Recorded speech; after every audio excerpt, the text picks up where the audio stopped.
Hi, David. Hi, everyone. Good evening, Vernon. It's hardly lunchtime, David. I know that that's not true because you were emailing me at 6 o'clock this morning. So Exactly. Nice to have you here. and So thank you. I will do the normal housekeeping in the beginning, and then I'll hand over to you to chair the meeting. Sure, that'll be great. So I'll let you introduce the speakers as well. Good Ready stuff. to- I think it's a great program today. Look forward to it. Yeah, I think it's going to be exciting for those of us that couldn't get to the frozen north. I think it was pretty frozen. It was very frozen. My toes are still recovering. It was a proper -3 morning run. Sure. Well, I didn't run. Justin ran. Justin, I nearly, had to ask about Candace there. Very funny. Ha ha ha. But what she's actually saying is there are no witnesses. Did you put it on Strava? I did.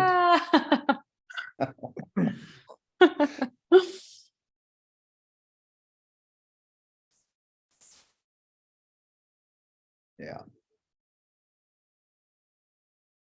Okay, I think I'm planning to start on time today because I think it's going to be quite a packed program. So, and I'm sure there's going to be lots of discussion as well. So I'll start with the introductions just to make sure that everybody's clocks are aligned, or maybe start at 1 minute past 4 on my side, and then we can get going.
So, good afternoon and welcome everyone to this week's deep dive. And as usual, we've got a fantastic lineup of speakers, and we look forward to what they have to share. So, just for those who may be new to our system, the deep dive is our platform shared between both the private and the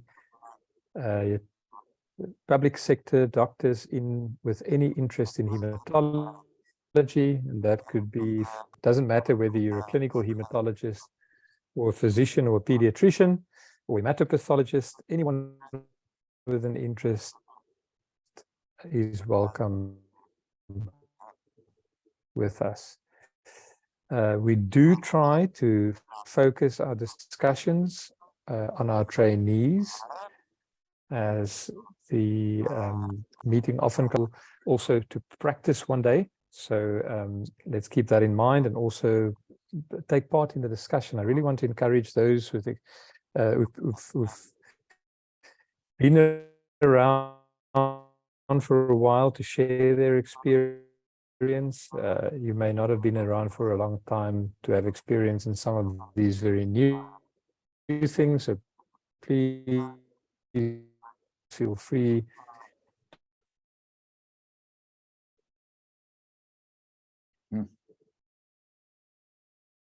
Vernon, I don't know if it's you or Yes, me. the trainees in or particular, we everyone.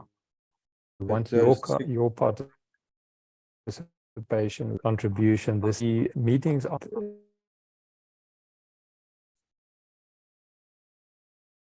I think you are breaking up a bit, Prof.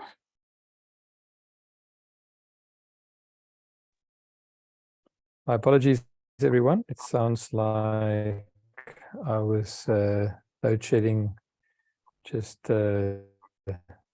switched gears, and I was thrown off for a moment. I hope everyone can hear me. David, can you hear me? we can hear you again. Thank you. Great, wonderful. So please make a contribution. Look at the recordings of all the weekly meetings on the Blood SA website.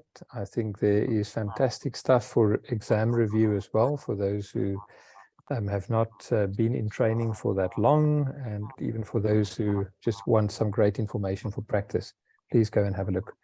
CPD points are automatically submitted to the HPCSA for your attendance, but it is important that you need to attend the meeting with your own Zoom account, not in a group, and you have to stay for at least 60 minutes. Otherwise, the system will automatically qualify you for CPD if you've attended 60 minutes. Let's put it positively. If you are not registered with the HPCSA, but with another body, because we have got colleagues from other parts of the world, please email Melanie Davids at the address on the screen, and you can be provided with a certificate of attendance. So with that, it's my great pleasure to welcome the chairperson for this afternoon, Dr. David Britton, who needs very little introduction. He is one of the leading figures in clinical hematology in South Africa, and also one of the major players in the private practice and transplantation environment. He's also the past president of the South African Stem Cell Transplant Society. David, it's a great pleasure to have you here today. And we also take note of your plans and pioneering work that is planned in the field of CAR T cells, which is particularly relevant to today's talks. I'm going to hand over to David to introduce our speakers. Can I just say in advance, thank you to all the speakers to please keep to time.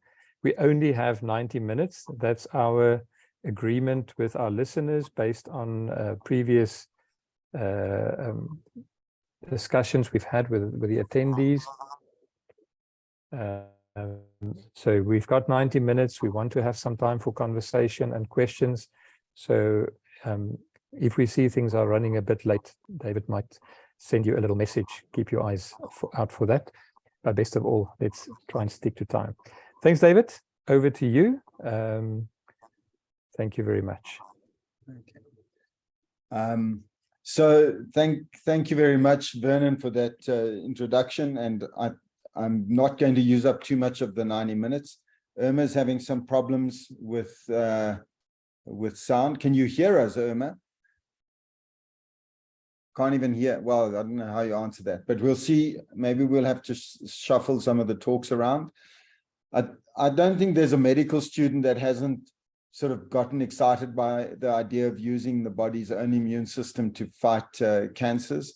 And, you know, the CAR T technology is built on the shoulders of giants. It's built on years and years of detailed work and understanding the immune system, understanding gene editing, and understanding transplantation. And I think it's really a very exciting field. It's exploded in particular in clinical hematology, but it's starting to reach out into solid tumors and non-malignant diseases, infections. I think that it's going to really revolutionize clinical medicine and change things from you know, for everybody. And we're going to look back and think cannot believe we used to give people those terribly toxic drugs. But for the time being, by Irma's smile, I'm gathering you've got sound again, Irma. Are we going to go ahead with you? So Irma is our not quite. I think it's lost. me first, David. Sorry. You We first. didn't tell you, but we had decided that I'm going first. Okay. So then let me introduce Dr. Candice Hendricks, who is our pediatrician doctor, and is busy doing her PhD under Professor Pepper, and also fully enthused by the whole concept of CAR-Ts and wanting to bring this to South Africa. She also has a huge passion for distributive justice is what Michael Pepper would call it, but access to care, not just to the wealthy and the well-insured, but to everybody who needs it. And so, Candice, I'm not going to talk too much about you. I think that's enough of an introduction. You go ahead with your talk.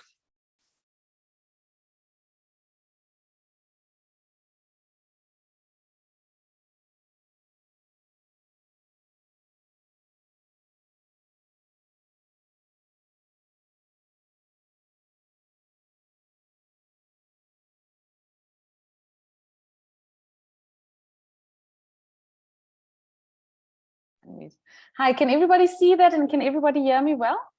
We can. Thank you, Candice. Oh, great. Thanks very much. And thanks for the introduction, David. I appreciate it. And it means I don't have to introduce myself, being the baby doctor here. But this really is a real passion project for myself and the colleagues that will be presenting today. So I'm starting, and I'm going to start by giving feedback of the actual presentation I gave at the CAR-T meeting in Rotterdam, and then just give a little bit of real world experience in pediatrics at the end. And my presentation shouldn't be longer than about 15 minutes. Thanks.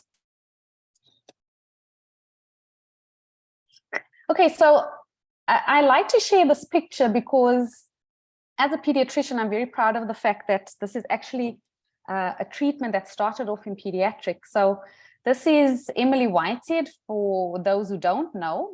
And we had the privilege of listening to her father speak at the conference. Quite emotional, because what I didn't know is that the day that the CAR-T trial opened for Emily, she was actually being referred to hospice because she had relapsed for the second time and there really wasn't any hope for her to survive. And it really is phenomenal that 10 years later, she is still alive and now preparing to go to college.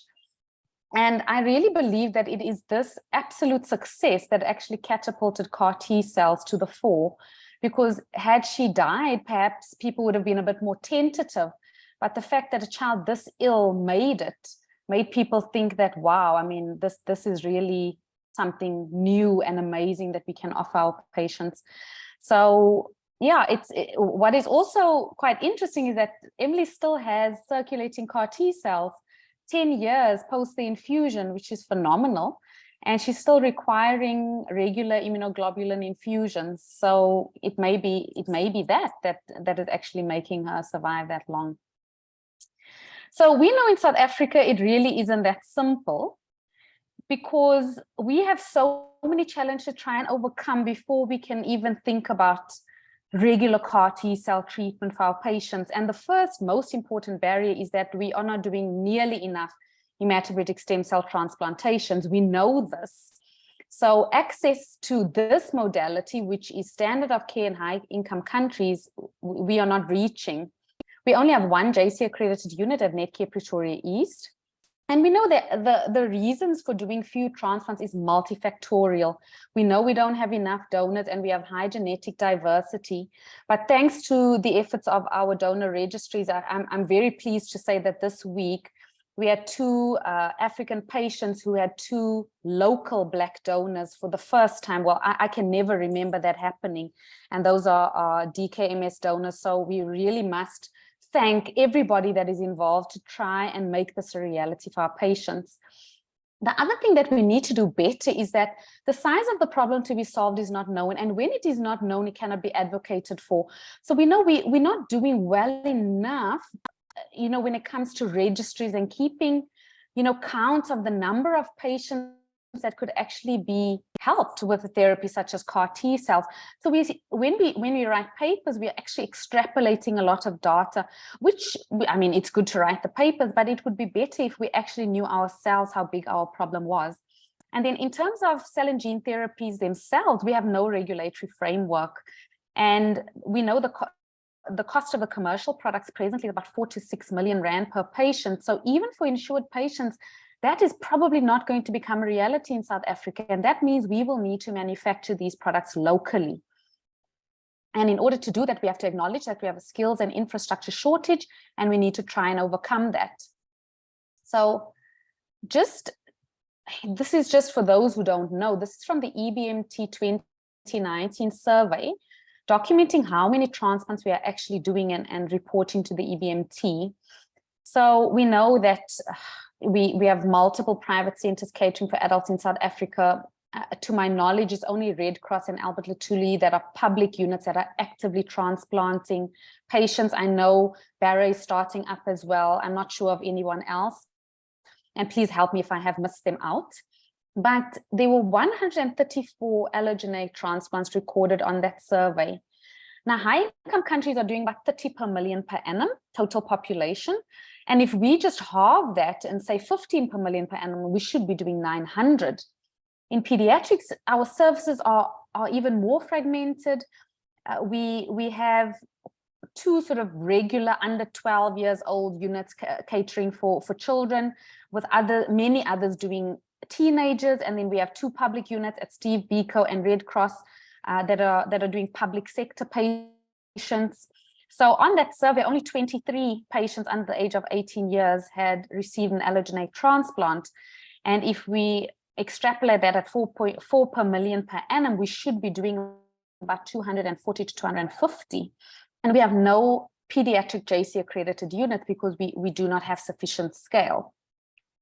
So at the beginning of last year, myself and Prof. Pepper, my supervisor, as well as Marco Alessandrini, wrote a paper in Nature Gene Therapy talking about a plan to sort of change this landscape. How are we going to bring cell and gene therapies into play in South Africa, but looking at every single different aspect, whether it be human resources, government, manufacturing capacity, but also importantly remembering the hematopoietic stem cell transplant landscape, and that we have to improve that first. So it's been a year and a bit now, so I want to feed back and say, how far are we? So in terms of human resources and research, we now do have a handful of trained clinician scientists. Myself, I'm also training, completing my PhD this year, will also be a clinician scientist. And we need to create better collaboration with scientists, because in order to manufacture this locally, which is what we want to do, we need to have scientific laboratory skill within our clinician societies, as well as collaborative organizations with scientists. Then in terms of clinical training, we know Irma is training abroad and has trained in a bone marrow transplant unit. We have one pediatrician that is coming back from Toronto. We're trained in sick kids. And we now have a fellowship collaboration between Nelson Mandela Children's Hospital and sick kids in Toronto, where we hope to train more pediatricians, and more adult and pediatric hematologists and oncologists are planning to train abroad to try and improve our local expertise. Very importantly and excitingly, Blood SA is now an overarching organization that unifies and standardizes all education, or hopes to standardize all educational research and clinical hematology activities, and also has a scientific steering committee that has been initiated to manage all of these related areas. And we are very excited to say that CAR T cells are actually on the way in South Africa through ACT at Netcare Pretoria East, our only JC accredited unit, as mentioned. There is a CAR T trial that is due to start in the latter part of 2023 for adult patients with diffuse large B-cell lymphoma, but importantly, patients from the private and public sector will be included. And we will be manufacturing these CAR T cells ourselves using the Prodigy system, Molteni Prodigy system. And the outcomes of this trial will actually be the basis upon which we can support gene therapy regulation in South Africa. So really hats off to the ACT team, because they are really driving this process, and all of us that are passionate about it are standing in line to actually learn how we are going to implement this and how we are going to do it long term for our patients. In terms of manufacturing capacity, we know that we need to learn to manufacture this locally. So with the Prodigy system, we will learn that, but we also need to try and learn other point of care systems that must be considered to see what the best option would be for our patients in terms of a long-term plan. But those of us who are interested in CAR T cells feel very strongly that allogeneic CAR T cells, where you use a healthy donor to actually manufacture these cells rather than on a per patient basis, so that you have an off-the-shelf product, may be the best way to move forward, and that may be the most cost-effective way. But of course, we need to do the work to see if that is the case. Then in terms of clinical facilities, I feel quite strongly from a pediatric perspective that we need to really think about hybrid facilities. So this would be facilities where public and private patients are seen to or transplanted in the same unit. And particularly in pediatrics, this is a good way to reach scale, so that we can get JC accreditation and then also open the floor for these therapies to be administered to pediatric patients.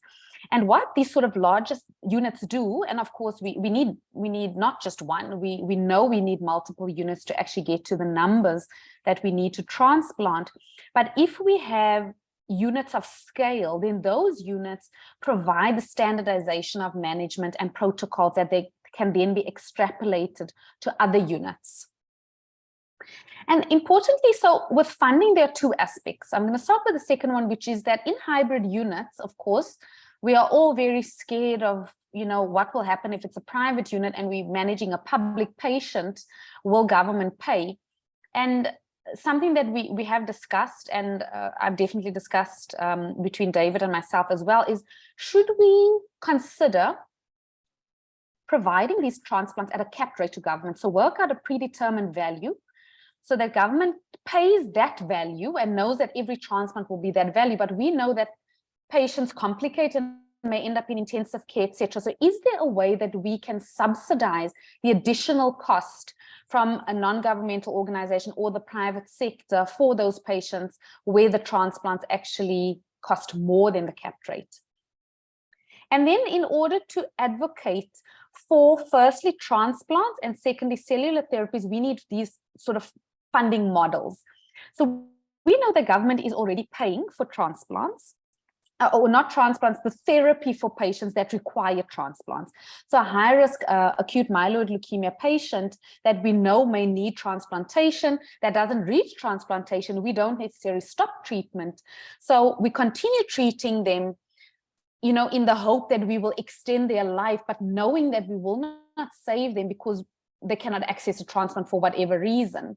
So we need to actually find out how much does it cost to treat that patient versus actually transplanting that patient very early on, and present that to government to say, it's not as though we are telling you to pay 1.5 million for an allogeneic transplant. We are saying the difference might be 500,000 versus if you look at what patients are already costing the state who are not being transplanted.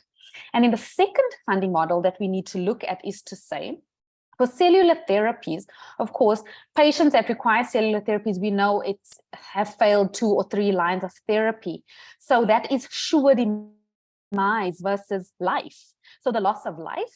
And then as we bring in other gene therapies, for example, hemophilia or sickle cell disease, we then have to create models to say, how much would it cost to treat that patient for a lifetime versus actually implementing what is seen to be a costly cellular therapy up front.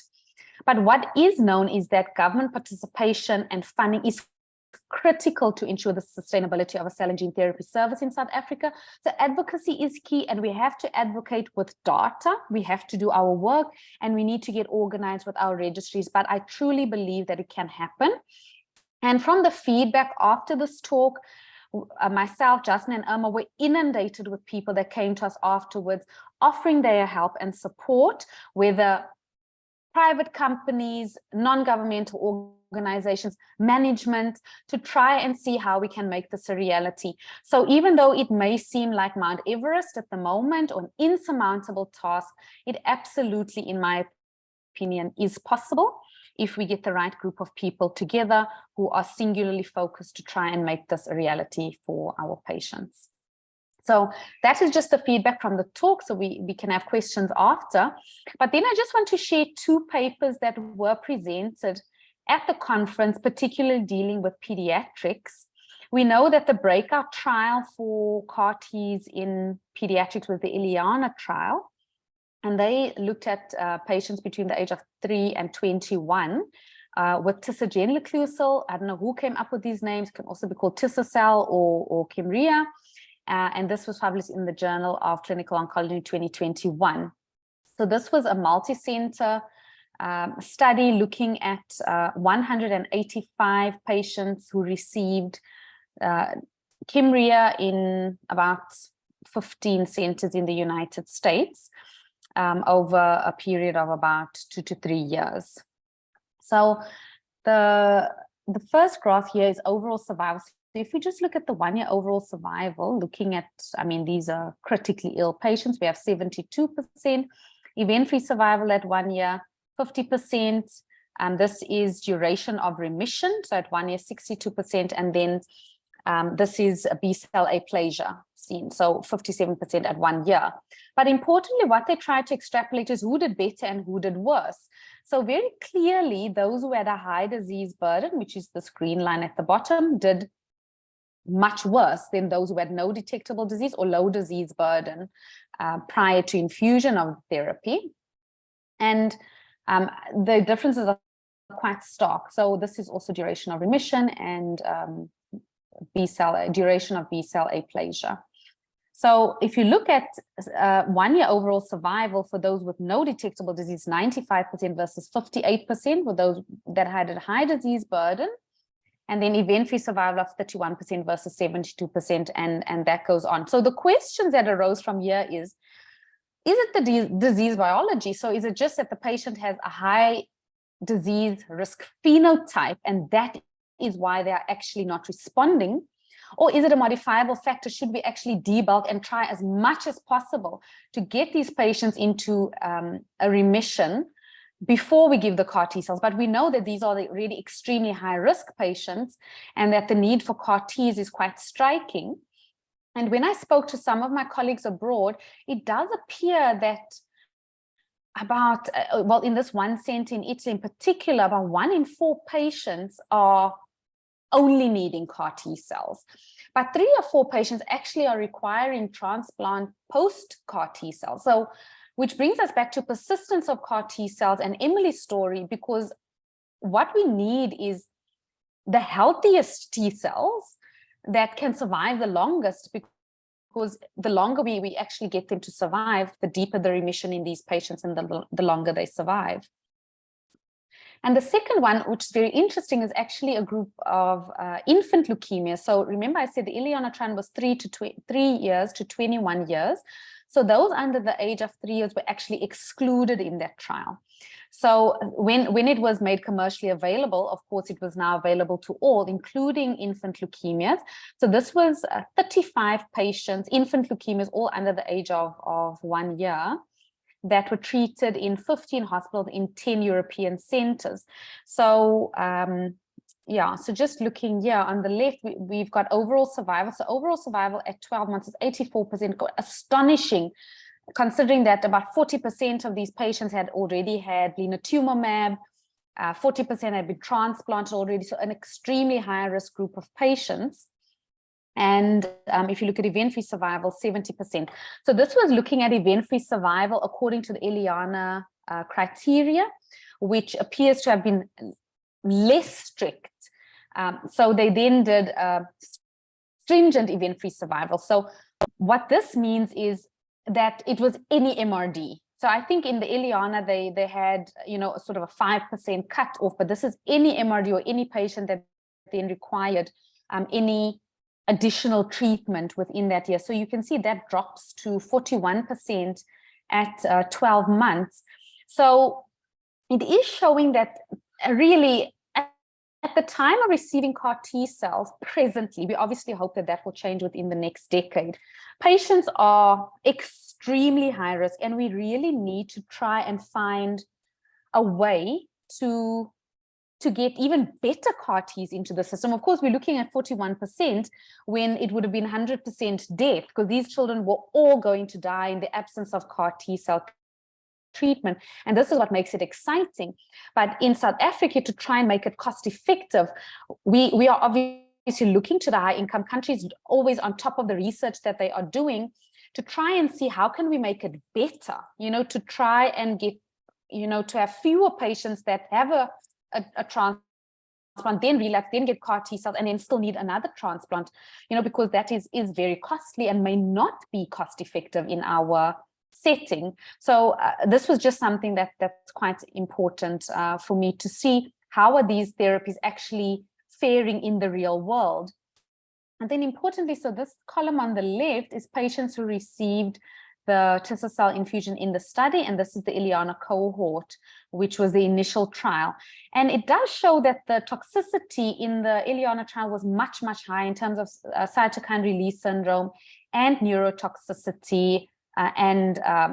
So I don't know, but what I suspect is that the Ileana trial, being the first CAR T trial, was very strict in their criteria to actually accept patients into the trial, and that they had to have 3 failed lines of therapy. So you may find that actually a large proportion of the patients in the initial trial had a high burden of disease, and that may be the reason why the toxicity was higher. Okay, so that's me. So you can ask, but even me, I don't know. I have a million questions myself. On CAR T cells, it's let me stop share. Yeah, so I'm not sure if we're going to take questions now, if we're going to wait till the end, David. I'm not sure how you want to do it, but yeah, I cannot guarantee that I will be able to answer it, but I will try.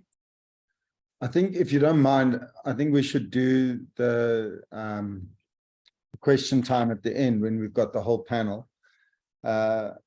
And so, but I think a good point to make, though, is just that that we must commend the enthusiasm and the efforts that so many people are making and themselves to improve the transplant landscape in South Africa, not just around the CAR Ts, but in every aspect of this. And I think that we are seeing these small steps will build a framework and a foundation for us to work from. As I was saying, we're starting to introduce Irma earlier.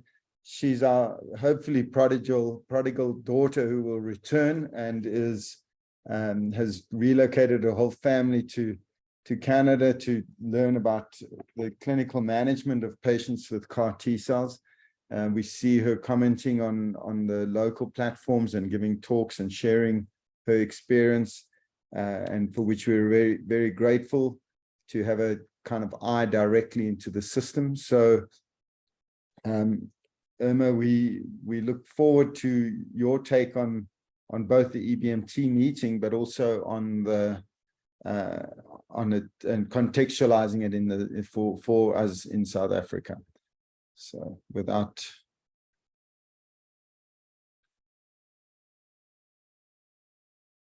sorry, we can't hear you.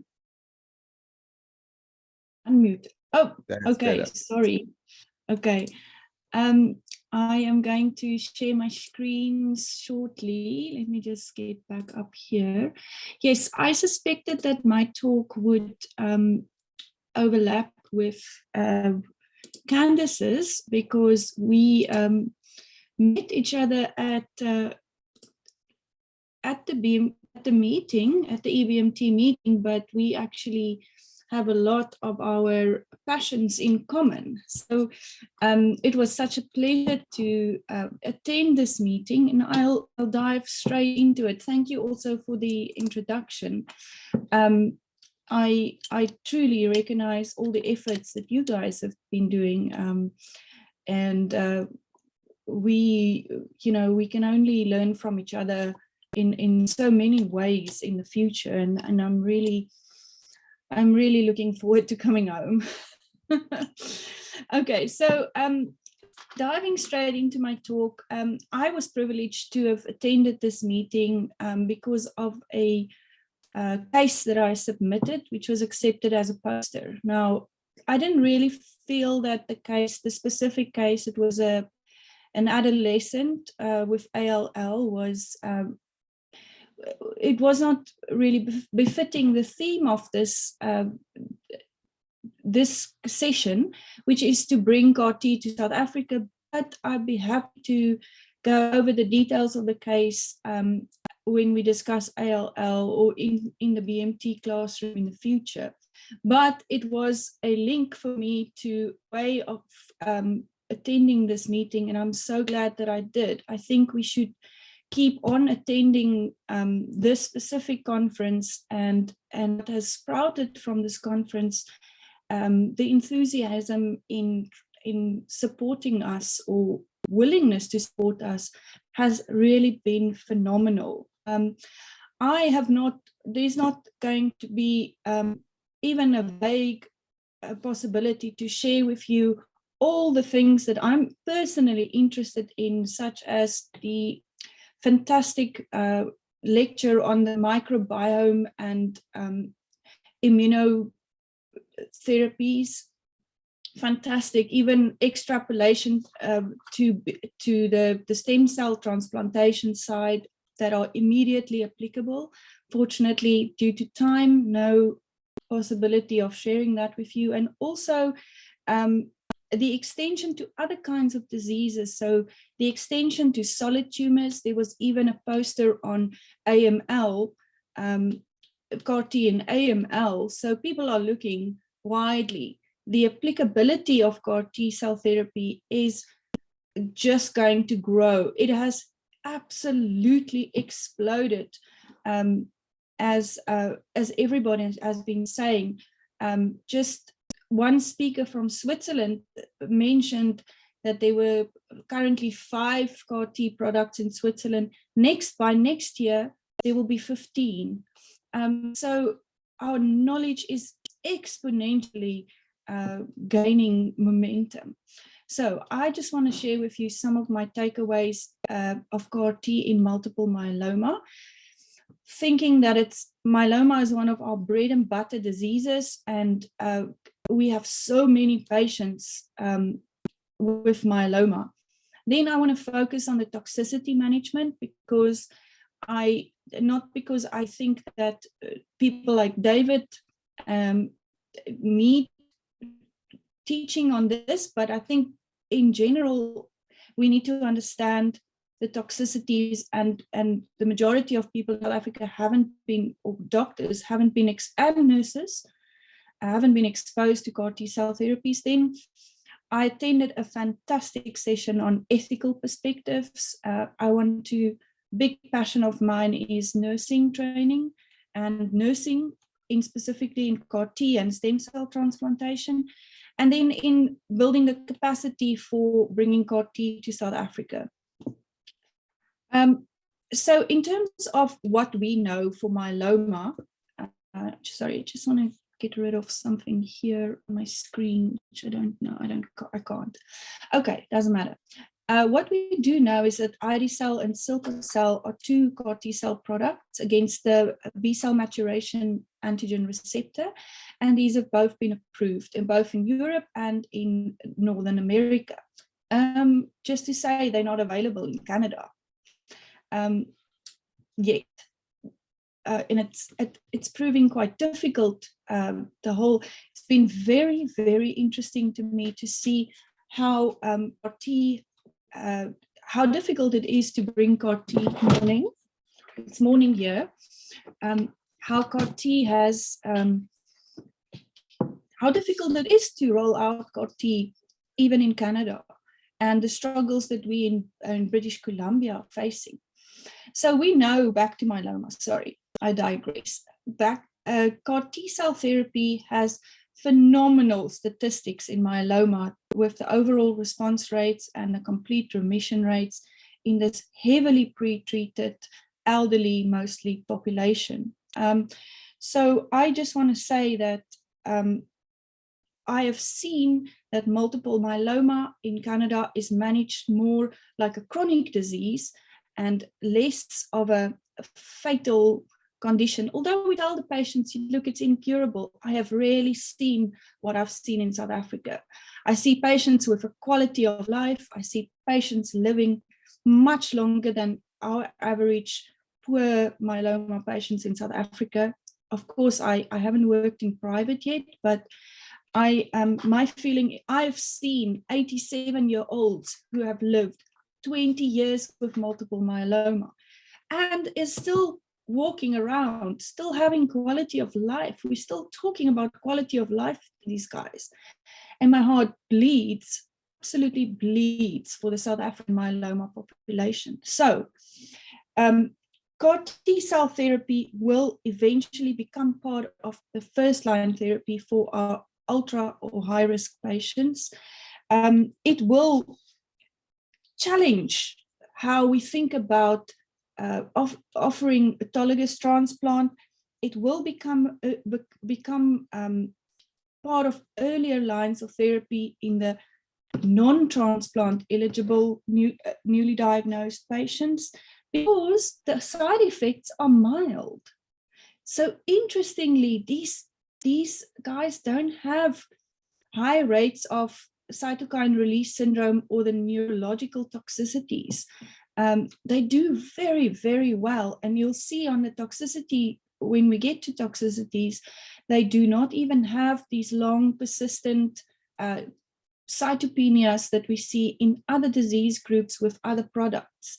So, and then people are, what was also very interesting at this meeting is that people are starting to talk about when CAR T-cell therapy fails.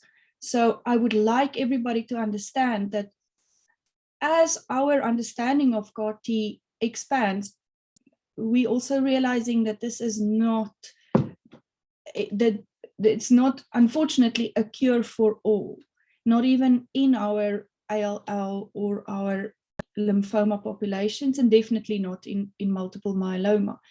But it keeps the ball rolling, it keeps the patients alive. And so combination therapies will further improve the efficacy of CAR T. So in terms of toxicity management, this was a session that I attended.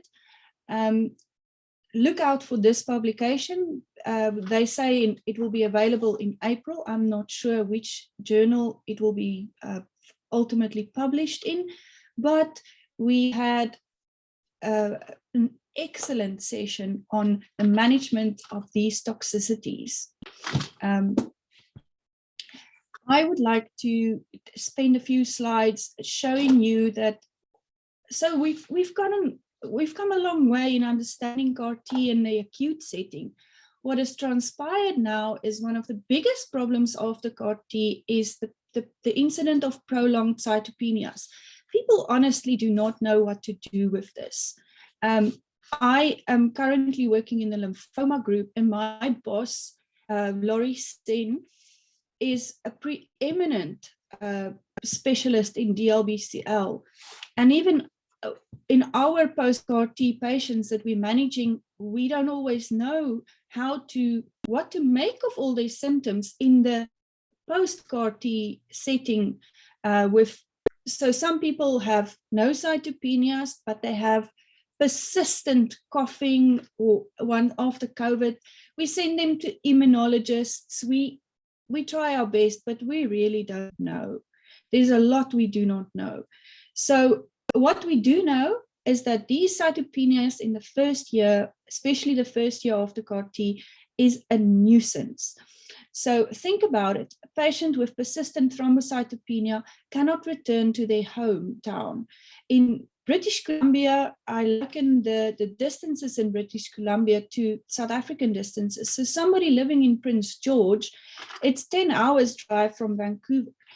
Blood products are not readily available, and they cannot get twice weekly or weekly, even weekly. It's with difficulty, with effort.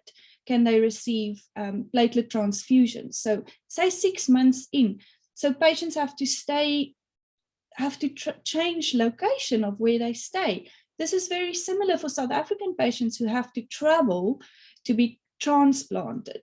And it creates a conundrum. You know, also patients with persistent neutropenias, they have to be managed with intermittent GCSF.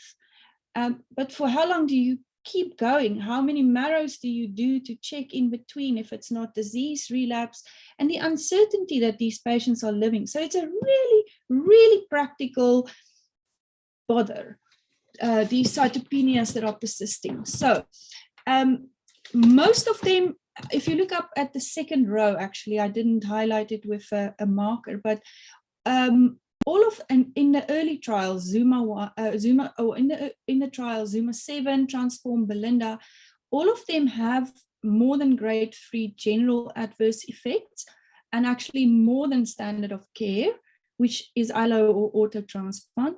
And then when it comes to hematological toxicities, interestingly, the products used across all these trials are different. The neutropenias, the neutropenias are worse in the CAR-T products. Interestingly, not in Belinda. It's not significant in Belinda. What to make of that? Interesting. You can't always, you're not always comparing apples with apples, though.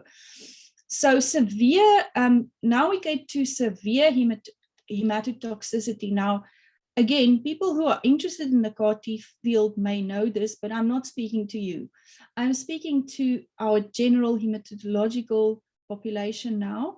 I wanted to show you that in Ileana, as Candace said, was mainly in pediatric, was in pediatrics, in B-ALL, and they used T-cell. Then in Zuma was in using axi-cell in adult patients with lymphoma, and similarly T-cell in lymphoma in Juliet, etc. Lysocell lymphoma, and then the myeloma constructs. So the cytopenias in the myeloma constructs were quite pronounced in the initial period, the hematological toxicity, but not so much after 1 month. So this is where the other constructs in other diseases come in. So the CD19 constructs or products produce these persistent thrombocytopenias and neutropenias. Interestingly, the same product performs differently in different diseases. So I guess it makes sense that in B-ALL, where the patients are quite heavily pre-treated, that you would have more persisting neutropenia, but just different to see how the same product performs. So again, different CAR-T products, now point of care products are coming out also, and the second generation CAR-T with the 4-1BB co-stimulatory domains. And you'll see how interesting it is that the sample sizes are gradually increasing as CAR-T becomes more and more accessible and more units are set up. So look at the later or the sample sizes towards the right. All of them produce cytopenias to some degree, and look at the number of days across diseases and across products used. And then all of them produce neutropenia, but interestingly, not all of them have significant long-lasting thrombocytopenias. Okay, now we move on to the management of toxicities in the first 28 days. So this is generally when the patients are living close to the center where the infusion took place. So patients here in BC, patients are definitely still in Vancouver by day 28. Normally we pre-treat them, then we admit them on day 0, and we discharge them if no evidence of CRS by day 7. I've seen guys come back and go to ICU day 8 to day 10. But so it's very much product specific. Other people say so the toxicity for the product we use here is mainly day 7 to day 14, but they're outpatients at that stage. Well, we know how to really treat. We have an idea how to treat cytokine release syndrome and the ICANS, or the neurological toxicity. I can never remember the full acronym name. And then bacterial infections also play a role here, as with the transplant. Interestingly, it has been proven and said a number of times at this meeting that the use of tocilizumab and corticosteroids fortunately do not affect CAR T-cell expansion, and therefore promotes the early use of these agents to control cytokine release and ICANS. Also, then after day 28, your viral infections, your fungal infections and opportunists come in, and we'll see onwards that the longer term infections are managed more by nursing care later. So ethical perspectives, I'm not going to read through the entire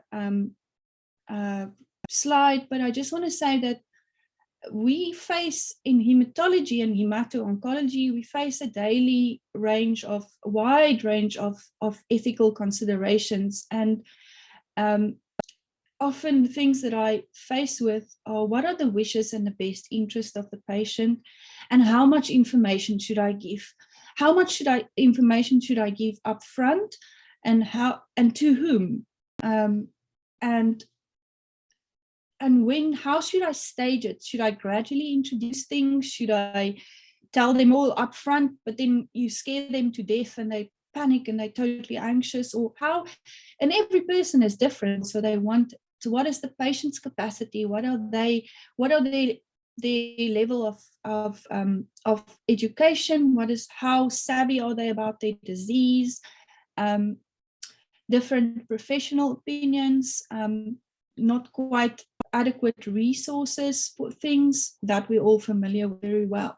Then in terms of CAR T specifically, staff training, so a very big problem is the kind of discontinuity of staff moving in and out and looking after patients, and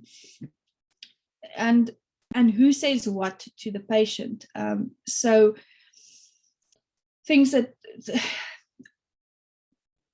there are certain ways of dealing with this. This is not always easy. It's not always easy to work in a unit where you are told not to say things to a patient because the main doctor will say things to the patient.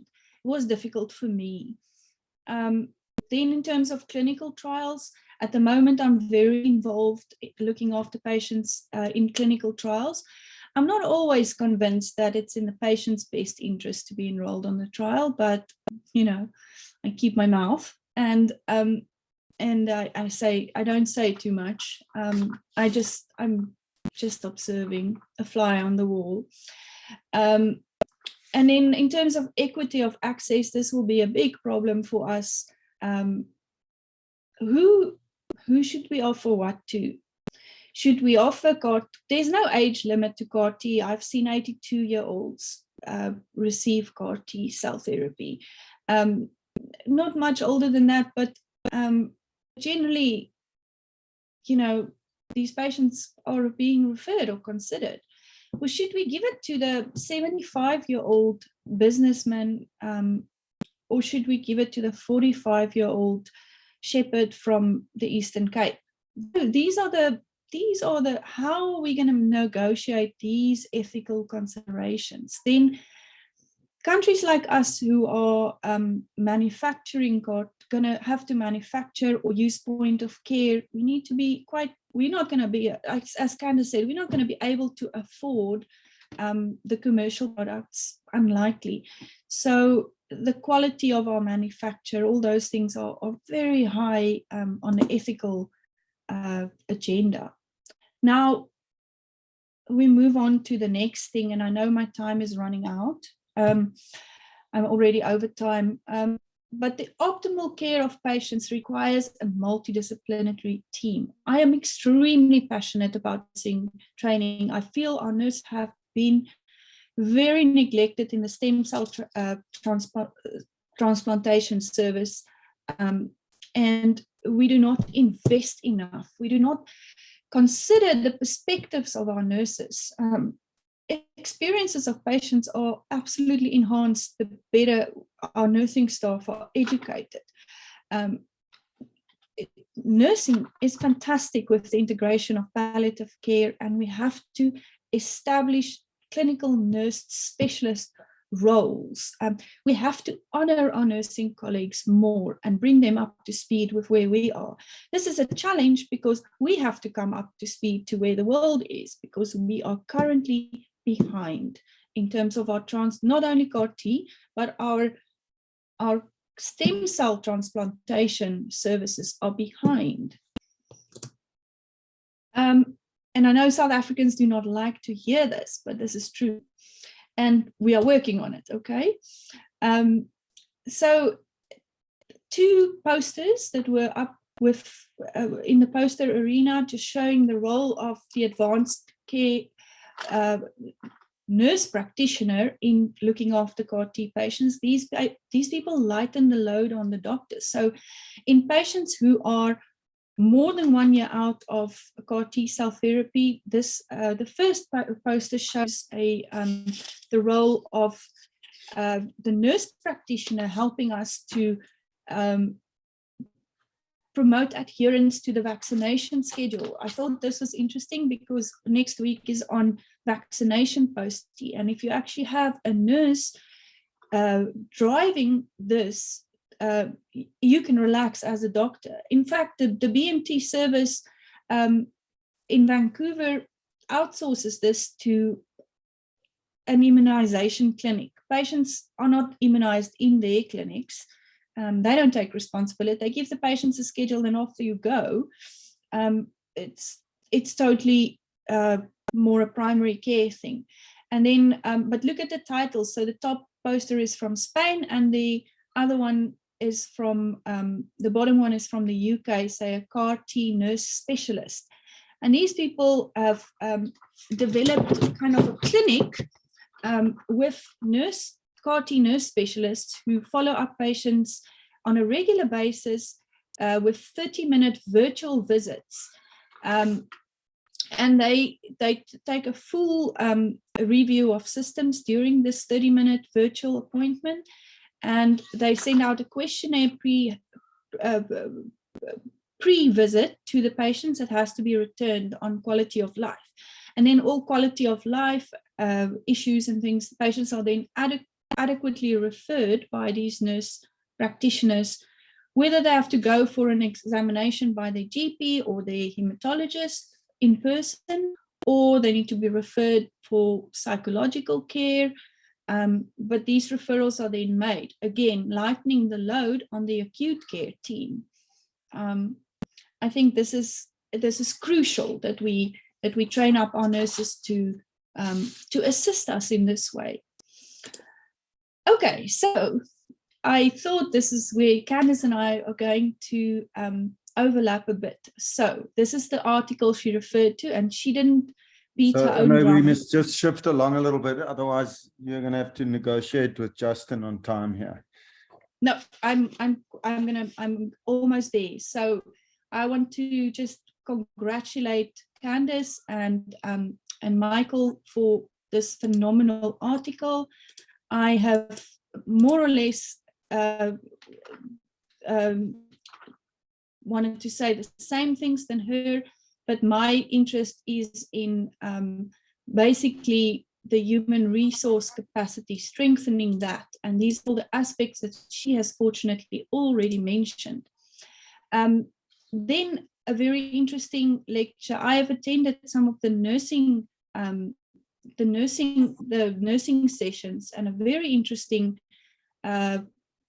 lecture was given by a nurse from Dublin who was tasked with setting up a national CAR-T service. This will not be the case for South Africa, but it actually shows the extent of the team that is necessary in looking after these patients. And I want to draw your attention to things we don't often think about: pharmacy, the apheresis, component, and in the support teams, the ICU, neurology, radiology, etc., and most importantly, emergency. Then all the documents that need to be developed and set up. And then I want people to take heart that CAR-T is not yet everywhere. We're not that far behind. Even in Europe, there are countries without access to CAR-T, countries like Hungary, Bulgaria, Croatia. Take heart. These people are also setting up their CAR-T services. And a quick reflection on Rotterdam. When we think of Europe, we think of these beautiful old buildings. This is not the case. Rotterdam has been largely flattened by the war. It had to reinvent itself as a city of art and architecture, and people get paid these days for this specifically. And I'm likening the war to what's happening in South Africa. We feel flattened by what's happened, and our country has been severely depleted, but we can build up the bland corners with street art, and currently we are preparing the gardens for spring and summer to come. We are preparing the ground. And this is my final slide. We live in interesting, pioneering times. We have a lot of challenges, but we have the opportunity to make huge steps and huge difference in people's lives. It may seem like an impossible task, but at present, but if we start now and we go initially for the lower hanging fruit, the rest will come. The rest will come. Let us keep the faith and prepare not only for the city of tomorrow, as this sign shows, but for the country of the future. I don't want us to be overcome by evil, but let us overcome evil by good. Are you willing to help us build? That's it from my side. Yeah, so I'll just echo Charlotte Ingram, who's head of the South African Bone Marrow Registry's comment. She says it's great to see up and coming younger South Africans keeping, sort of getting involved and in the work. And also just to comment the kind of ethical and sort of community spirited energy that is so clear in these presentations. As I said earlier, we're going to try and keep the questions to one group at the end. Justin, I'm afraid you're under a bit of time pressure, so if we can get you going straight away, we can you can put on your slides. Yeah, Justin, I think everybody knows is, whilst you're just putting up your slides, Justin, is a clinical hematologist who trained at Curtis Skier and has managed to bridge the academic and the private practice more successfully than most, still publishing and ongoing involvement in research. And he's based at the Donald Gordon. So thank you, Justin. Over to you. Thanks for that kind introduction, Dave. No, I just want to do something quickly before I share. There we go. Just had to prepare that.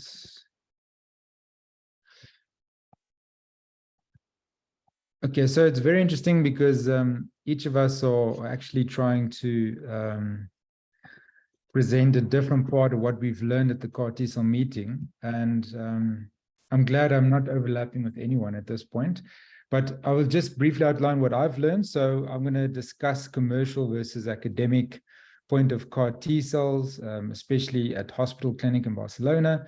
Then I'm going to look at access to CAR-T cells in Brazil and also in India, and then just the final conclusion. So as Candace already mentioned, I mean, commercial CAR-T cells are extremely expensive. So if you look at Tezacel or Kymriah, the price is listed at approximately $280,000 US in Germany. So that translates to about 5.2 million Rand, or $475,000 in the United States for the same product, by the way. And it's thought that the high cost is justifiable due to its curative potential and due to the research and development costs. But if you look at the development of gene therapies, it actually starts off usually in early phases at academic or research institutions, and eventually companies, small companies with spin-offs, as they call it, develop the technology. And just note that this is publicly funded research. And then in the United States, under the Bayh-Dole Act of 1980, treatments based on publicly funded discoveries made in the US academic setting can be licensed by those institutions to private companies for commercialization. And that leads to the pharmaceutical companies manufacturing then on a bigger scale in a later phase, which expands the market, and often it leads to the bigger companies buying the smaller companies. And therefore, they argue that the high costs are due to the acquisition of smaller companies and then the licensing agreements. Now, there was this paper published just very recently in the NEJM by Volkinger, and they focused on possible approaches to help reduce costs of CAR T cells. And what they came up with was, firstly, the production cost is often much lower than the listed price, okay? So what they propose is that academic centers could conduct their own production and also late-stage development. As an example, the university hospitals in Switzerland have formed an alliance to manufacture the gene therapies in-house, and that's to reduce costs and improve accessibility in their own country. Secondly, academic or research institutions could change their methods of licensing. So that would be, for example, to make it more available to multiple manufacturers. That would obviously spur competition, leads to improved technology, and eventually lower prices over time. And then thirdly, to facilitate a system-wide price negotiation for gene therapies. As you could see, there was a vast difference between funding between the US and Germany, and that's because in the United States, there's no real rule on reasonable pricing at this point, and that should be changed. So that brings me to this focus on academic CAR T cells, and I think what I really learned a lot about the academic CAR T cells was from the Barcelona group. And they actually, I'm going to go through some slides that they showed how they actually came about doing the CAR T cells, but also comparing it to big pharma CAR T cells or commercial CAR T cells.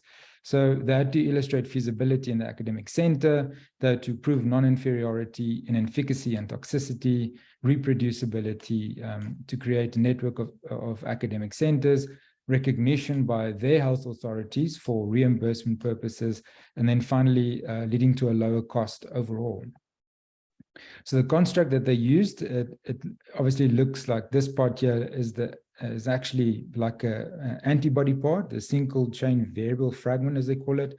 This is linked to the CD8 receptor, then a co-stimulatory domain for 1BB, and then this CD3 zeta proactivated cytotoxic domain. This gets transfected into this lentiviral vector, and that eventually gets transduced into T cells that's been collected with an apheresis machine. Now, there's a whole article published on the steps they went through, and I think it's probably what we will have to follow if we would have to think about creating CAR T cells or academic T cells. So firstly, they validated their anti-CD19 monoclonal antibodies with experiments done to confirm the specificity. This followed with in vitro evaluation of these ARI-001 CARs efficacy. This went then onto mouse models or in vivo evaluation. So that's with the not-skid mouses. And then they compared cytotoxic activity of the ARI-001 cells to other CAR T cell constructs, which eventually led to large-scale lentivirus production, and then finally the actual CAR T cell production using the bioreactor called the Clinimax Prodigy machine. Now, lentiviral production is very important because that's where you transfect all these different plasmids to create the construct. So you have to have a lot of lentiviruses.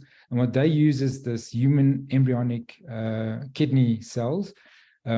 And then, I mean, they make up to 5 liters of supernatant that I read in this article. But just knowing that eventually that's the amount they need for about 18 patients per month, right?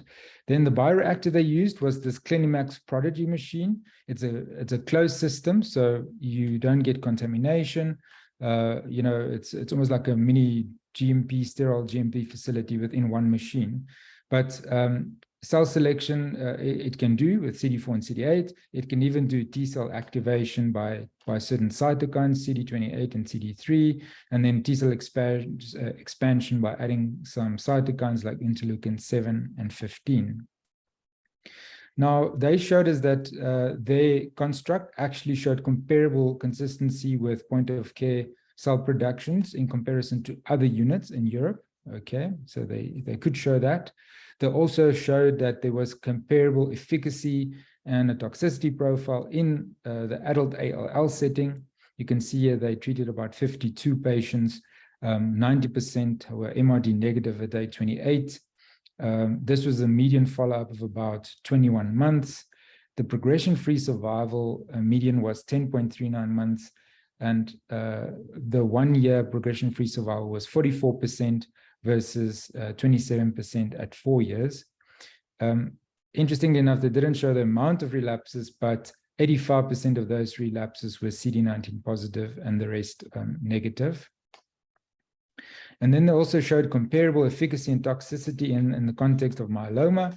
So they could show with 30 patients treated that they had 100% overall response rate, a 67% stringent complete remission rate, 27% very good partial response rate, and even a 7% partial response. Now, this was with a median follow-up of 17.5 months, and the progression-free survival at 12 months was around 66%. They also showed that it was reproducible across different centers. So what they did here is they compared the total number of cells collected, the viability of the cells, the CAR T cell transduction, the effector to target ratio, and the potency. But they compared 2 different cases, and they compared 2 different centers. One was Hospital Clinic Barcelona, and I think a university hospital in Navarre. And they could show that it was reproducible across different centers. Then eventually they also got recognition by the Spanish Health Ministry to use these academic CAR T cells. This is on a compassionate use program approved by the Spanish Agency of Medicines and Medicinal Products. And it's also now approved by the Ministry of Health for patients older than 25 years of age with relapsed refractory ALL. The European Medicine Agency also recognized the unmet need and the high cost of these commercial CAR T cells, and now supports academic centers. And Barcelona University Hospital was actually the first pilot where the EMA supported them. And then finally, which is very important, is that their academic CAR T cells, it was definitely feasible in their context. It showed non-inferior clinical results in comparison to the big pharma CAR Ts. It was easy to reproduce in different academic centers. They officially got recognition by the health authorities, and they eventually had high access to their patients. So it is really something that we should strive towards do in South Africa, I thought. Then I'm just going to shift gears a bit. Don't have a lot of time, but what's interesting is that access to CAR T cell therapies are really just restricted to wealthy countries at the moment. I mean, there's about 460 trials available to China, 286 trials available to the United States, 14 to the UK, and then only 9 in Germany. And then what about Brazil? So Brazil has a very interesting health system. So just of note, they have about 220 million people. So that's 3.5 times more than what we do. They have a fairly similar health structure like ours, where 23%, or I think we have a slightly less, have an health insurance, and 70% of the rest of the country has no health insurance, but all gets treatment in the public sector, which is the Sistema Único de Saúde Health Unix system, which kind of like is fairly similar to South Africa. Now, what they did is that they created a partnership between Spain and the Latin American Bone Marrow Transplant Society. And then they also only had very recent access to commercial CAR T cells, of note only with patients with a very good health insurance. So they had Tisacel or Kymria launched in December of 22. Their Giscarta or Axicel will only be launched next month. But so far they've had 3 patients treated in Brazil. What was really amazing is that they already have 6 initiatives in Brazil showing different CAR T cell platforms. Of note, I'll draw your attention that they're already enrolling patients in the phase 1 trial at the Albert Einstein Hospital in Sao Paulo. And then also number 6, where there's a consortium created with the University of Sao Paulo and some biotech companies. And this is on a compassionate use program, so anyone can access these CAR T cells. And that's also in a phase 1 clinical trial. But really, absolutely inspiring to see 6 CAR T cells initiatives already in Brazil. Then to look at a bit to India. So, I mean, when this particular speaker spoke, Narula Gurav, I was really stunned and inspired by what they actually face in India. And kind of like we also face in South Africa, we have many challenges, but it was interesting to obviously compare with our peers, you know. Anyway, so the challenges they had in 2010 to 2012, they had huge patient volumes, okay. They had this unfortunate problem of treatment abandonment and refusal. Can you imagine you're busy inducing a child with leukemia and they abandon the treatment? So they had very high rates of that. Of course, finances, accommodation, even transfusion, simple transfusion was a problem. They had high numbers of induction mortalities, malnutrition. They had protocols that they had difficulties to risk stratify due to the different outcomes. They had even obviously issues with data entry and patient tracking. And of course, lastly, the burden of relapse and these patients. But they identified certain needs and they took care of it. And there was a beautiful paper published by Shalini Jatia. And what they did was they actually identified certain areas that needed help, and they kind of like created some solutions, and it actually did make a difference for India. Here you can see it varies from financial support, accommodation, infection prevention, nutrition by instituting midday meals, transfusion by creating donation drives, psychosocial support by counselors and social workers, education and vocation, etc. Really inspiring. Now, the particular paper that they published was focused on certain factors that led to poor outcome of children, specifically in lower middle income countries like India. And what they did show is that they instituted this, what they call a prospective tracking of all children with a time-responsive electronic abandonment tracking system, which just means they identify early when children abandon treatment, and then they try to identify why by instituting a phone call or actually a physical interview, and then eventually getting a social worker involved to trying to address the different issues. But this graph was really, or table was really amazing, because after they instituted this strategy, they had, you can actually compare here total number of treatment abscondments, if you can call it that, and it lowered dramatically. And the estimated number of lives saved per year actually went up, 4 times the amount, which is really amazing. So coming back to their problems is that they also have a huge problem with relapse refractory LL. So it's the 4th commonest pediatric malignancy in India. It adds about 80 to 100 cases of relapses or refractory disease annually. They have less than 5 that would sustain a second remission for a year. And currently there's a waiting list for stem cell transplantations. More than 90% of the relapses at their center do not undergo transplant. And they just emphasized that Tata Memorial Center was the first institution to do bone marrow transplant in India in 1983. So there's a clear dire need for alternatives in their setting. And then this is what really inspired me. So this is actually Dr. Narula Guraf in the picture here. And he created this concept and planning, but also different collaborators across the world, like the National Cancer Institute in the United States. They actually also have a preclinical, they've got an Indian Institute of Technology, also an advanced center for treatment research and education center. And then, of course, this is the hospital, the Tata Memorial Hospital.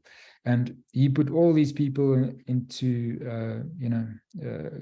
to start communicating with each other and created an amazing collaboration. So these are the different timelines. And what you can see is that they actually had 9 visits between the National Cancer Institute and then this Tata Memorial Hospital and the technology unit. But this was under a short-term scientist exchange program of the NCI. So I really find this very, very interesting, and maybe something that we should perhaps do in South Africa, is that we maybe have short-term scientists that can exchange and learn these different skills. But in summary, they had 3 visits of the principal investigators to the NCI. They had 3 training visits by the team members, 3 visits by faculty of the NCI to the hospital, the Technology Institute, and the ACREC Center, which was this advanced center for treatment research. And then there are 3 visits by GMP experts from the NCI to the ACREC as well. So they showed us all the preclinical work. So that's obviously the in vitro work, and then the ex vivo or work as well, the NOD-SCID mouse model. And then they also showed us their clean GMP facilities. And then they already treated the first patients with CAR T cells. The first pediatric ALL patient was already treated the 4th of June, 2021. And the first adult patient with DLBCL was treated the 24th of June, 2021. Currently, they're also running a phase 1 trial for relapse refractory BALL. And he actually presented some of the results. They had low levels of toxicity. It's only 6 patients that's been enrolled thus far. And I mean, they have a 50% rate of MRD negativity at day 30. And this is all unpublished data that they showed us. So in summary, or his summary at that point, is that they developed an indigenous CD19-directed novel humanized CAR T product. It was successfully designed, it was developed, they did all the preclinical work, the animal studies, and a clinical grade product was development. It led to regulatory approval, and obviously the clinical trial in the academic centers. The CAR T construct was well tolerated. It demonstrated robust activity, low cytokines in vivo. They had an overall response rate of 83% and achieving MRD negativity of 50% at day 30. That is in heavily pretreated, relapsed refractory ALL patients. And they also presented an abstract at ASH the safety and efficacy of their CAR T cell constructs in adult B-cell lymphomas. They showed that they could get infrastructure, expertise, training asset that was all established in the academic center. There are challenges of initiating the CAR T cell therapy, but this helped to create a roadmap for cell therapies in India, and they are ready to actually collaborate with different countries across the world. And this brings me to my conclusion. Firstly, I was so inspired by colleagues in countries with many challenges like us, but despite this, they have access to academic CAR T cells. This is the most important. Secondly, we do need access to academic CAR T cells here because, I don't know if it's going to be a long-term solution, just having clinical trials, and it should be to serve the public and the private sector.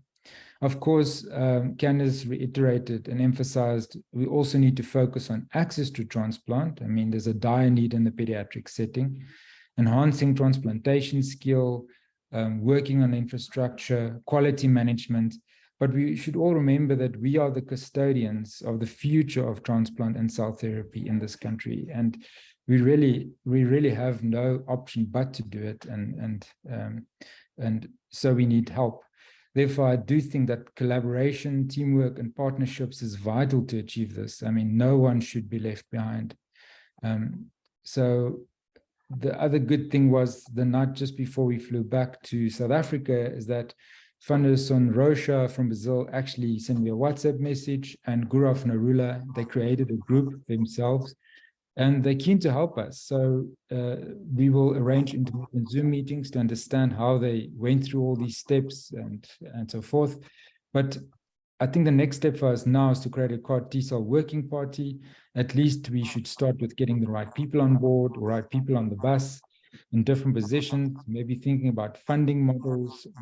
But we have to start. The journey will take long, but I know that we can do this. And I know that. And then I thought this was such an amazing slide. This was also when Emily Whitehead's father spoke at the CAR T-cell meeting. This slide really struck me. I mean, there's children and adults here that's been in remission for 9 years, 5 years, 7 years. Really, really profound. And we should not forget that that's why we're doing this. You know, we're doing it for our patients. And then I thought I'll quickly show some photos. So this was us posing there, asking some random person to take a picture of us. And then here's Irma with her amazing poster. We also went to Amsterdam. It was super cold. And then Rotterdam also has its moments, quite beautiful. And then, of course, you know, Candace in the clogs. It's quite funny. But yeah, I really had a good time, and it was a super inspiring time to go to Rotterdam. And I think, you know, that CAR T cells is just something we have to do, and we all have to work together to do this. Thank you. Great. Thank you very much, Justin. No wonder Candace's feet are sore when she was wearing those shoes. Not surprising. I think the message that's coming across from all three of you is that that we have to work together. There is already actually a lot of skill in the country, but as Irma pointed out, you can't learn things from the textbook. There's no substitute for practical experience. And so networking with people both locally and around the world are going to be the solution here. We do actually have a CAR T-cell working party. It has probably gotten a little bit asleep. It was under SACIT, but we are looking at reviving that. And Michael Pepper, who was on the meeting, I think he left is chairman of that meeting, but we will get him involved and get everybody involved. I think everybody who's interested must put up their hand, and let's move forward. Are there any specific questions? I don't see anything that's come up in the chat group. Anything that anybody else, lots of comments about inspiration. David? And stuff. Yeah. I think there was a question from Sharach. Where I missed that. How does the design of the CAR T construct work? Sure, Sharach. I mean, that's I don't know, Justin, do you want to cover that in a simple way, or but I wouldn't go into too much technicality in that regard. The design of the CAR T rather than yeah, so that point that actually binds to the tumor cell, that's your, it almost is like the hands of an antibody. That's that part. That's binding to a CD8 or CD4 receptor. And then that's bind to a co-stimulatory molecule, and then that's bind to another kind of like a pro-death kind of like, you know, kill the cell kind of molecule. And that altogether needs to be transfected into the lentivirus, and then the lentivirus needs to be transduced into the T cell. Yeah, just in short. and then the T cell is then brought into proximity with the malignant cell and then activates. And the obvious attraction then is to have allogeneic cells that are not exhausted by multiple rounds of chemotherapy and fighting the cancer in the past. But of course, then one has to overcome HLA barriers and other things. There are some very exciting and interesting sort of design manipulations to get around the expression of on-target. I mean, for example, the CD19s universally cause hypogammaglobulinemia because of the targeting of B cells and depletion of B cells, leading to antigen producing cells being depleted.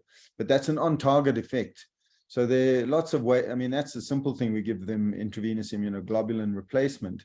But there are, for example, CD33 is expressed on hemopoietic precursors. And so targeting those causes marrow aplasia.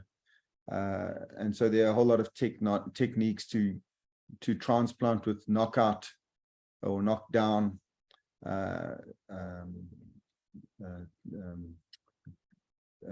expressing vectors. I have a question if there isn't another question. Yeah, go for it.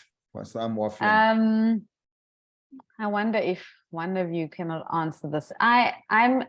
If you have, so we've seen that patients post CAR T cell treatment have B cell aplasia. Basically, that's exactly what you've just said. But why are patients that are doing worse having persistent B cell aplasia? Because in my mind, if you have persisting CAR T cells, which are trying to eliminate the tumor, they are also having the hypogammaglobulinemia effect. So it should be a mark of CAR T persistence if you have a patient that has persistent B cell aplasia. However, we are seeing from the literature that patients that are relapsing, or the worst patients, are also the patients that have the persisting B cell aplasia, and that's not something that I'm understanding. So I don't know if you I don't think it's as simple as that, Candice. I think many of us will have had the experience of patients that have been treated for their B cell malignancies with chronic hypogammaglobulinemia. And, you know, we've all got a fair number of patients with chronic lymphocytic leukemia or follicular lymphoma, low-grade diseases that have got ongoing B cell aplasia. So there's some effect of chemotherapy, and there may be some selection bias in that the patients that are getting that kind of B cell aplasia are the more heavily pre-treated and more refractory patients. There may be CD19 negative relapses. I would say it's probably much more complex than just the persistence of the CAR T cells. Guys, we're running out of time. So I'm going to just take the opportunity to thank our three speakers from around the world, Irma, who's waking up, and the rest of us who are busy getting towards the end of our day. Thank you very much for your time. We, as you heard, we've got a protocol submitted. We're waiting for feedback from SAPRA. It's been reviewed, and we're busy in the process of building the first lab. But the point that has come through again and again is, how do we bring this to our populace, not just to clinical trials? And one of the ways is to do this through the academic centers. And I think that Molteni has been very outspoken and supportive of that approach. And I think that we've got, the first step is just to get the trial running, but after that we're going to have to start looking at access to people. Vernon, do you want to do some last minute housekeeping? Yes, thank you very much, David. I just want to say a huge thank you, David, for excellent chairmanship and for running the meeting so smoothly. Thank you for the speakers who stayed on time, and we're also ending on time today. But thank you for great talks. And I want to specifically echo what many have said in the chat box. It's fantastic to see the young and upcoming hematologists actually taking the lead in some of these new technologies and and leading us who, you know, have grown up with much older technologies and teaching us as well. So thank you for that. We're all learning a lot from you, and we appreciate that you're bringing this energy and knowledge and passion to the table for our South African patients. Just a reminder that you don't need to fill in any RedCap links. It would be nice if you, if there is what do you call it, a questionnaire to rate whatever you've seen, that you just fill that in for us. But otherwise, you don't have to do anything to get CPD points. That will happen automatically if you've spent at least 60 minutes with us. So with that, a big thank you from all of us. Thank you to Blood SA for all the work done in organizing, Estelle, Gerdine, Melanie, and so on. We really appreciate all the hard work to get this organized every week. And don't forget that the recordings are on the Blood SA website. Bye-bye, everybody. Great. Thank you, everyone. Thank you, Bernard. Thank you, Irma, Justin, and Candice. Thank you. Bye. Bye.